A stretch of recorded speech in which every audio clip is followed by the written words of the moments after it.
सबसे पहले बंगाल चुनाव से जुड़ी खबर, जहां चुनाव प्रचार के शुरुआती राउंड में ही दीदी का डर सामने आने लगा है। और ममता बनर्जी को डर यह है कि यूपी के मुख्यमंत्री योगी आदित्यनाथ और उनके लॉ एंड ऑर्डर के मॉडल को लेकर डर है। इतना ही नहीं, बंगाल में ममता अपना यह डर बांट रही है। देखिए रिपोर्ट।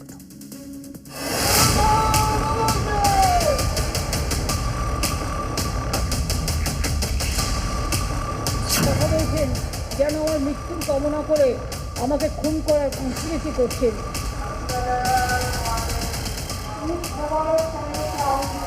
একটা কমিউনিটি যখন জোট বাঁধে না, ঘিরে ফেললে 1 সেকেন্ডে দেবে একদম 12টা বাজিয়ে। বিজেপি যদি বলে আমি 3000 টাকা দেবো, বিশ্বাস করবেন?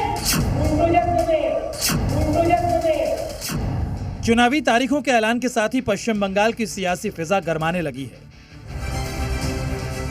बंगाल में बीजेपी के पास खोने के लिए भले ही कुछ ना हो, लेकिन दीदी डरी हुई हैं। ममता बनर्जी को वोट छिटकने का डर है, ममता बनर्जी को सत्ता जाने का डर है, और अब तो दीदी को योगी का डर भी सता रहा है। हालत यह है कि बंगाल चुनाव प्रचार में योगी की एंट्री से पहले ही ममता बनर्जी बंगाल के मुस्लिम वोटर्स को योगी मॉडल का डर दिखाने लगी हैं। ममता दीदी को यूपी के सीएम योगी आदित्यनाथ से डर क्यों लग रहा है, इसकी पूरी वजह आपको बताएंगे, लेकिन उससे पहले दीदी का डर सुनिए, जिसे वो बंगाल में बांट रही हैं। আপনারা কি চান লক্ষ্মী ভান্ডার চলুক?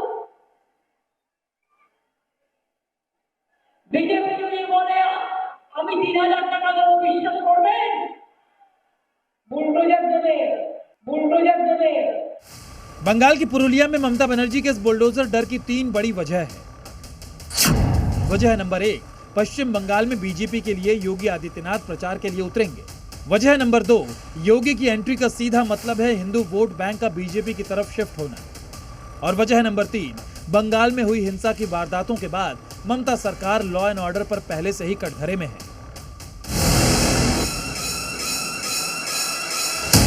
ये करीब साल भर पुरानी पश्चिम बंगाल की तस्वीरें हैं। वही पश्चिम बंगाल जहां ममता बनर्जी की सरकार है, वही पश्चिम बंगाल जो तुष्टीकरण की प्रयोगशाला बन चुकी है।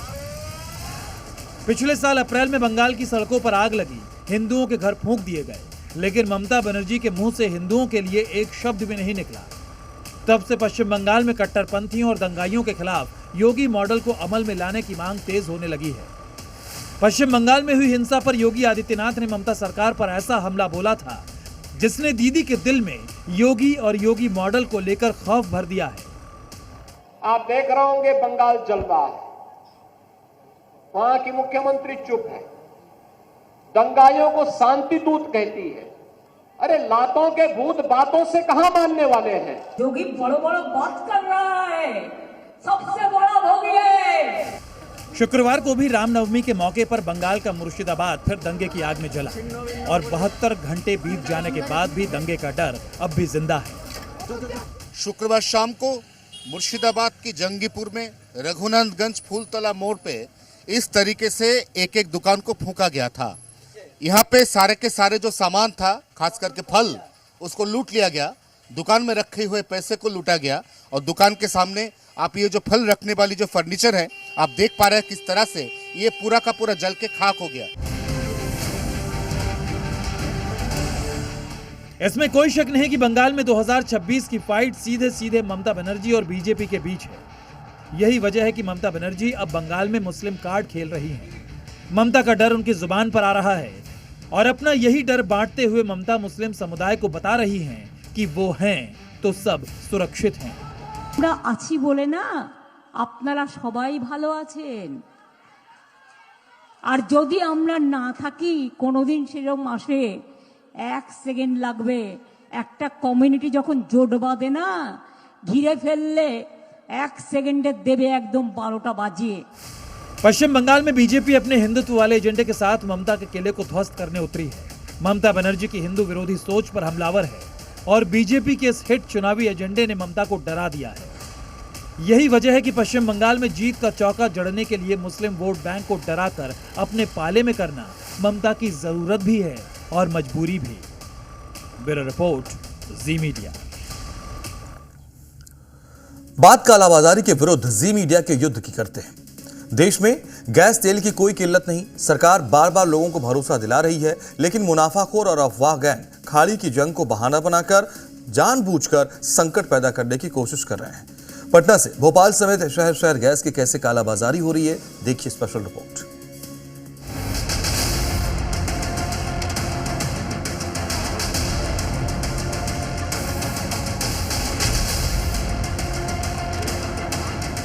देश में एलपीजी सिलेंडर और पेट्रोल डीजल की कोई कमी नहीं, फिर भी शहर शहर लंबी लंबी लाइन। सिलेंडर के लिए मारामारी हो रही है। इसकी असली वजह है अफवाह, कालाबाजारी, जमाखोरी, मुनाफाखोरी। जानबूझकर पैनिक वाला माहौल बनाया जा रहा है ताकि आपदा में भी इनकी जेब और भर जाए।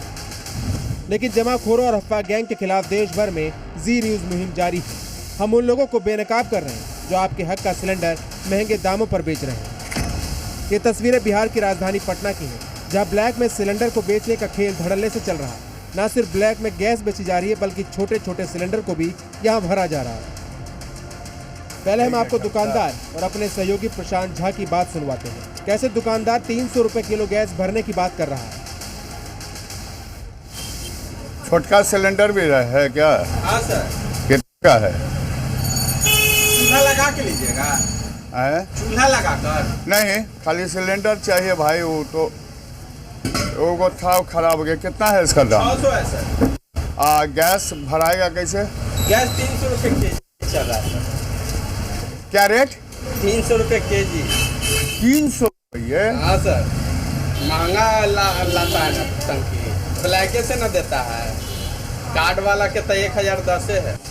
ये सिर्फ ऑडियो बातचीत है। हमारे सहयोगी दुकानदार से जब भाव पूछने गए तब उनके साथ कैमरा नहीं था, लेकिन बाद में जब कैमरा लेकर पहुंचे तो दुकानदार अपनी बात से कैसे पलट गए, सुनिए। 2 किलो गैस भर दोगे? तो गैस तो सर आगे भर देगा हम यहाँ। अरे तब हम यही लेके कहा तुम्हारे यहाँ खरीदेंगे तो तुम ही से न लेंगे ना, तो गैस तो आगे भरता है। तुम तो अभी बात किए थे ना कि 250 रुपये दे देंगे तो आपको। गैस आगे भरता है सर, हम थोड़ी गैस भरेंगे। जरा भोपाल की भी तस्वीर देख लीजिए। यहाँ पर एक दिन में अलग अलग जगहों से 68 गैस सिलेंडर मिले थे। इस दौरान 918 रुपए का घरेलू सिलेंडर 2500 से 3000 रुपए में बेचने का मामला सामने आया, जिसमें एजेंसी के कर्मचारी सलमान कालाबाजारी करते हुए पकड़ा गया। वो लाइन में लगे उपभोक्ताओं से 500 रुपए ज्यादा देकर सिलेंडर खरीदता और उसे 2500-3000 रुपए में बेच देता था। इसके अलावा भोपाल में खाद्य विभाग ने कैटरिंग के संचालक अब्दुल रहमान के घर से गैस सिलेंडर का जखीरा पकड़ा। छापेमारी के दौरान 28 सिलेंडर पकड़े गए। इधर दिल्ली एनसीआर में भी ब्लैक मार्केटिंग करने वाले गैंग एक्टिव हैं। कुछ जमाखोरों के चलते बड़ी बड़ी इमारतों को बनाने वाले मजदूर अब अपने गांव वापस जाने को मजबूर हो गए हैं। आज छोड़ के जाना ही पड़ेगा ना। कहाँ से आए हो? बिहार से। तो यह काम छोड़ दोगे? अब छोड़ देंगे, छोड़ना ही पड़ेगा। नहीं छोड़ेंगे तो लकड़ा जला करके तो खा नहीं सकते हैं ना। हाँ, गैस नहीं मिल पा रहा है सर, इसलिए हम लोग को मजबूरन लकड़ा जलाना पड़ रहा है। तो कौन सा सिलेंडर रखे हो? छोटी वाली सिलेंडर है सर। अच्छा। यूपी में भी कालाबाजारी करने वालों पर योगी फोर्स की स्ट्राइक जारी है। हाथरस में पुलिस और खाद्य विभाग की टीम ने 2 जगहों पर छापेमारी की। इस दौरान एक जगह से 69 गैस सिलेंडर मिले तो दूसरी जगह से 9 बड़े और 3 छोटे सिलेंडर जब्त किए गए। एक तरफ मुनाफाखोर एक्टिव हैं तो दूसरी तरफ गैस सिलेंडर के लिए आम लोग परेशान हैं। रायबरेली में तो लोगों ने सिलेंडर के लिए हंगामा शुरू कर दिया।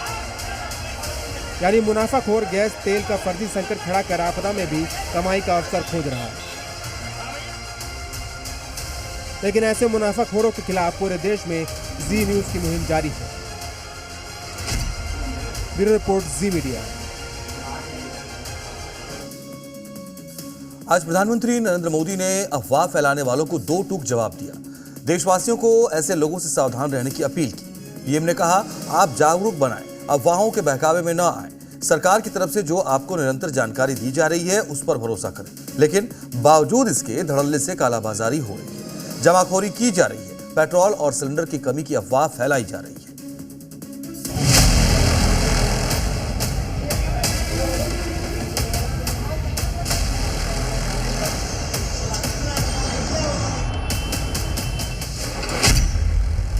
जागरूक रहें, अफवाहों से बचें। जो भी लोग अफवाह फैला रहे हैं वे देश का बहुत बड़ा नुकसान कर रहे हैं। अफवाह फैलाने वाले देश का नुकसान कर रहे हैं।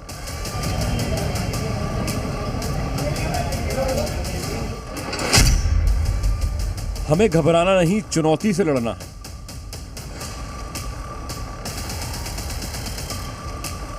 हम सब मिल करके इस कठिन हालत से बहुत ही अच्छी तरह बाहर निकल जाएंगे। देश के प्रधानमंत्री ने वही बात कही जो जी न्यूज दिखा रहा है। जमाखोरी, कालाबाजारी और अफवाह गैंग के खिलाफ हमारी मुहिम जारी है। मन की बात के 132वें एपिसोड में पीएम नरेंद्र मोदी ने खाड़ी युद्ध का जिक्र किया, कोरोना दौर की याद दिलाई, दुनिया में युद्ध के चलते बन रहे वैश्विक संकट की बात दोहराई। जिस क्षेत्र में अभी युद्ध चल रहा है वह क्षेत्र हमारी ऊर्जा आवश्यकताओं का बड़ा केंद्र है। इसकी वजह से दुनिया भर में पेट्रोल और डीजल को लेकर संकट की स्थिति बनती जा रही है। हमारे वैश्विक संबंध, अलग अलग देशों से मिल रहा सहयोग और पिछले एक दशक में देश का जो सामर्थ्य बना है, इनकी वजह से भारत इन परिस्थितियों का डटकर मुकाबला कर रहा है। भारत इस मुश्किल दौर का डटकर मुकाबला कर रहा है। 140 करोड़ भारतीय चुनौती से लड़ रहे हैं, लेकिन कुछ लोग हैं जो अफवाह फैलाकर जमाखोरी करके अपनी जेबें भर रहे हैं। ऐसे ही लोगों को पीएम नरेंद्र मोदी ने आईना दिखाया और दो टूक कहा, जो अफवाह फैला रहे हैं वो देश का नुकसान कर रहे हैं। ऐसे में जो भी लोग अफवाह फैला रहे हैं वे देश का बहुत बड़ा नुकसान कर रहे हैं। मैं सभी देशवासियों से अपील भी करूंगा कि वो जागरूक रहे, अफवाहों के बहकावे में न आए।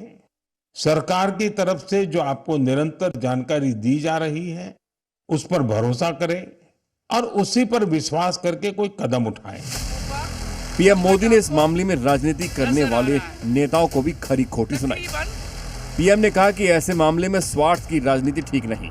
पीएम ने भरोसा दिलाया कि जैसे पुराने संकटों को मिलकर हराया था, वैसे ही इस संकट से भी हम निकल जाएंगे। हर बार की तरह इस बार भी विश्वास है कि जैसे हमने देश के 140 करोड़ देशवासियों के सामर्थ्य से पुराने संकटों को हराया था, इस बार भी हम सब मिल करके इस कठिन हालत से बहुत ही अच्छी तरह बाहर निकल जाएंगे। प्रधानमंत्री देश को भरोसा दिला रहे हैं, मिलकर चुनौती से लड़ने की बात कर रहे हैं, अफवाह गैंग से देशवासियों को सावधान कर रहे हैं। लेकिन लंबी लंबी ये लाइनें बता रही हैं कि ये गैंग बाज नहीं आ रहा है, अपने नफे के लिए देश का नुकसान कर रहा है। ऐसे लोगों पर कार्रवाई जरूरी है। ब्यूरो रिपोर्ट, जी मीडिया।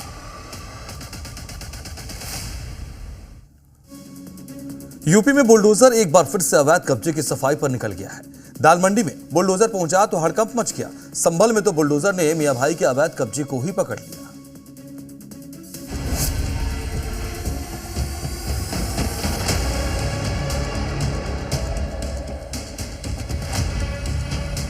ये जो सामने का भवन है CK 43/142, इस पर अभी ध्वस्तीकरण होने जा रहा है। आप लोग ये दुकान बंद कर लीजिए और जो फोर्स है हमारी उधर से बैरिकेडिंग करके डाइवर्जन करना शुरू करिए।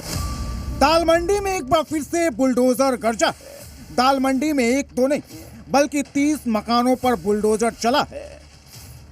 वाराणसी के दाल मंडी में इस वक्त जबरदस्त कार्रवाई चल रही है। दरअसल पहले ही मुनादी कराई गई और अब बुलडोजर एक्शन यहां पर देखने को मिल रहा है। 30 भवनों पर ताबड़तोड़ कार्रवाई चल रही है। पीडब्ल्यूडी की तरफ से बार बार हिदायत दे गई लोगों को दुकान खाली करने के, लेकिन ये डेमोलिशन का जो काम है अब वो तेजी से किया जा रहा है। ईद और रामनवमी के बाद दाल मंडी में योगी का बुलडोजर एक बार फिर एक्शन में आ गया है। कहीं बुलडोजर इमारतों को मिट्टी में मिला रहा है तो कहीं हथौड़ा चल रहा है। मुनादी के बाद भी कुछ दुकानदार अपनी दुकान बंद करने को तैयार नहीं हुए, लेकिन इसके बाद भी बुलडोजर रुका नहीं, चलता रहा। दुकानें खुली हुई हैं लेकिन बावजूद इसके ये कार्रवाई जारी है। कई बार यहाँ पे दुकानदारों ने आग्रह किया कि इनके दुकानों को छोड़ दिया जाए, लेकिन अभी देखिए कि यहाँ पे जो पानी की पाइपलाइन है और जो बिजली के तार हैं उनको पूरी तरीके से यहाँ पे ध्वस्त किया जा चुका है। और अब पीडब्ल्यूडी की ये ताबड़तोड़ कार्रवाई मानी जा रही है और इससे पहले तकरीबन 60 मकानों पर पहले ही कार्रवाई चल रही थी। बुलडोजर एक्शन के दौरान दाल मंडी में चप्पे चप्पे पर योगी फोर्स की नजर पूरे इलाके की ड्रोन से निगरानी की जा रही ताकि कोई माहौल खराब न कर सके। दाल मंडी में बीते 2 महीने से बुलडोजर चल रहा है और जिन घरों और दुकानों पर लाल निशान लगे हैं इन पर भी बुलडोजर दौड़ने वाला है। तो रोड खाली कर दीजिए, हट जाइए रोड से, आप लोग रोड से हट जाइए, सब लोग आने वाले भीड़ मत लगाएं। बुलडोजर तो यूपी के कानपुर में भी चला है। योगी आदित्यनाथ की चेतावनी के बाद भी जब कब्जा नहीं हटा तो कानपुर के कार्डियोलॉजी के बाहर बनी अवैध दुकानों को मिट्टी में मिलाने बुलडोजर पहुंच गया। आप देखते होंगे ना उत्तर प्रदेश का बुलडोजर जब चलता है अच्छे माफियाओं की गर्मी शांत कर देता है। कानपुर के कार्डियोलॉजी में अवैध कब्जा कर माफियाओं ने मेडिकल की दुकान खोल दी, लेकिन जब बुलडोजर पहुंचा तो मेडिकल स्टोर के साथ 10 से ज्यादा दुकानें जमींदोज हो गई। कानपुर में बुलडोजर ने अवैध कब्जे को ध्वस्त किया तो यूपी के संभल में भाईजान का अवैध कब्जे को बुलडोजर ने पकड़ लिया। संभल के असमोली थाना क्षेत्र के मुबारकबंद गांव में जब प्रशासन की टीम पहुंची तो हड़कंप मच गया। सरकारी जमीन पर मियां भाई के कब्जे का खुलासा हो गया। मियां भाई ने न सिर्फ कब्जा किया था बल्कि अवैध रूप से मस्जिद और मदरसा भी खड़ा कर दिया। मुबारकबंद गांव में 3.5 बीघा सरकारी जमीन है, लेकिन समय के साथ भाईजान ने कब्जा कर लिया। अब मियां भाई के इस अवैध कब्जे पर योगी का बुलडोजर कभी भी चल सकता है। बाबा का बुलडोजर कभी भी अवैध कब्जे को समतल करने आ सकता है। वाराणसी से जयपाल के साथ संभल से सुनील, जी मीडिया। हिंदुस्तान के 3 प्रदेश जम्मू कश्मीर, हिमाचल प्रदेश और उत्तराखंड, जहां पर इन तीनों का एक तरीके से हम कहें कि बर्फ की चादर में लिपटा हुआ सा नजारा नजर आ रहा है। पहाड़ों पर बर्फबारी ने ऐसा माहौल बदला है कि हर कोई बस इसी नजारे को देखने के लिए पहाड़ों का रुख कर रहा है, फिर चाहे डेस्टिनेशन जम्मू कश्मीर की वादियां ही क्यों ना हो।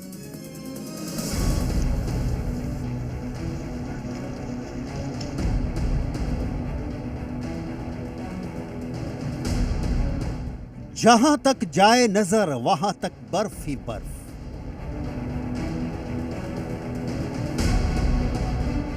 जम्मू कश्मीर में बर्फबारी हुई प्रचंड।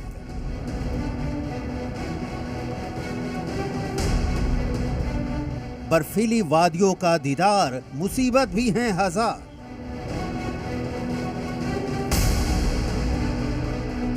हर तरफ बर्फ ही बर्फ नजर आ रही है।